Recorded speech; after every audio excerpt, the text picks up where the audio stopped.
ওই দেখো কতদূর সুন্দর উপরে আসে। হ্যাঁ ওই যে ওখান থেকে শুরু করে ওই যে এখান থেকে কত ভালো লাগছে। Wow! কি ভালো, হাই গাইস, কি ভালো। আছি আমরা। এই যে কত বিশেষ সুন্দর করে view। ওই যে বিশেষ করে এটা ওই সুন্দর ভিউটা বলো। দেখো, সুন্দর একদম। বিশেষ করে ওই ভিউটা খুব সুন্দর দেখো, হ্যাঁ ওই ভিউটা একদম সুন্দর। তাই না? হ্যাঁ আমি তো খুলে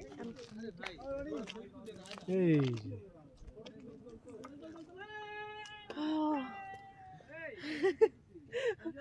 না আমি একটু এখন তুলে নেই। আমাকে উঠাইছো না ওদিকে, আমাকে উঠাইছো। হ্যাঁ বন্ধুরা, কেমন লাগছে তোমাদের এই পাহাড়টা? আমার লাভার একদম কাছাকাছি চলে আসছি আর এমবিওক থেকে। চলো আমাকে এখন একটু নাও, আমি একটা সুন্দর করে ছবি তুলবো একটা।